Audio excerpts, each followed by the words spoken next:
Oui, bonsoir Fred Forest. Fred Forest vient de nous rejoindre.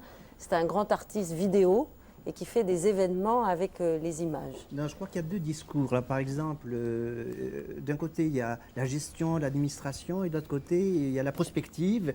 Et quand Éric de Kerckhoff parle de l'immédiateté et aussi de la sensibilité collective, je crois que ça pose la question fondamentale qui n'a pas été encore posée, c'est la télévision, pourquoi faire? Et qu'est-ce qu'on doit faire dans notre société? Voilà, on ne nous a jamais posé la question. Alors moi, je la pose aux éminents. Non, mais à nous, téléspectateurs, on ne nous a jamais posé la question. Alors Fred Forest, vous êtes, vous, un archaïque finalement par rapport à la vidéo, par rapport à ce que vous faites de la télévision, parce que vous croyez encore que peut-être la télévision peut changer les mentalités, peut détourner les rapports de pouvoir. Racontez-nous ce que vous avez fait à Bucarest. À Bucarest Oui.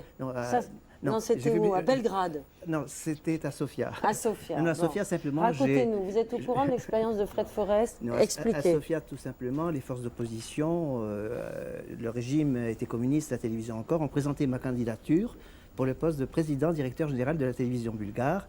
Et j'ai donc fait une campagne dans le prime time du 20h et j'ai lancé un défi au président de la télévision en place d'inventer avec nous, avec les Bulgares, la nouvelle télévision qui serait intelligente, interactive, utopique et nerveuse. Et le pire, c'est que ça a déstabilisé le pouvoir, ça a marché. Ils ont été inquiétés. Même avec les Barbouzes et le Quai d'Orsay. Ils ont eu peur. Non, mais en fait, ça a très bien marché. Mais je dois dire qu'avec les gens qui ont aidé cette campagne, par la suite, quand ils ont eu le pouvoir, j'ai pas pu faire une expérience non plus. Ouais. Alors, on va voir un document là maintenant, un document qui est beaucoup plus récent dans vos expériences. Oui. On peut dire que vous êtes quoi? Un artiste vidéo, un poète de l'image? Je suis un artiste multimédia et ces images qu'on va voir, c'est une expérimentation. Je crois qu'il faut mettre en place les médias et essayer des choses. Alors voilà, alors c'est ce que vous avez fait à Locarno la semaine dernière. Avec des images de cinéma, Internet, la télévision et la radio. Des jolies filles quand même, vous les Oui, non, ça pas, c'est l'ange qui me protégeait contre les médias. Ah bon, il vous faut, et vous avez un ange gardien. Oui, je l'ai convoqué sur place parce qu'avec ces outils-là, on ne sait jamais ce qui se passe. Donc, choisissez bien vos anges. Oui.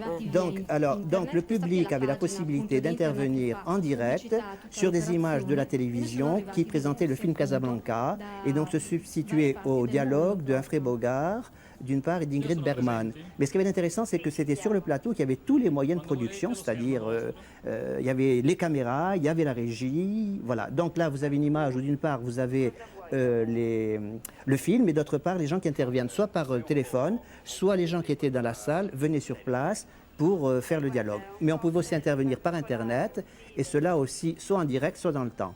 Voilà, donc... Donc en fait, alors, on fait son film, et je crois que Éric de Kerckhoff sera avec moi, l'intérêt, je crois, des actions d'artistes, c'est de nous faire expérimenter le nouvel environnement technologique dans lequel nous sommes. Oui. C'est pour ça d'ailleurs que je pensais à ce que disait Paul tout à l'heure au sujet de l'état d'ivresse quand on voit double. Le travail de l'artiste, c'est de faire du voir double la reconnaissance. Connaître pour la deuxième fois et bien connaître. Et l'artiste fait voir le connaître. D'une part et d'autre part, de prendre une distance critique par rapport aux images de la télévision. Alors cette émission va hélas se terminer, parce que nous ne sommes pas dans le virtuel, nous sommes dans le réel du temps encore pour quelques temps, quoi qu'en pense Paul Virilio.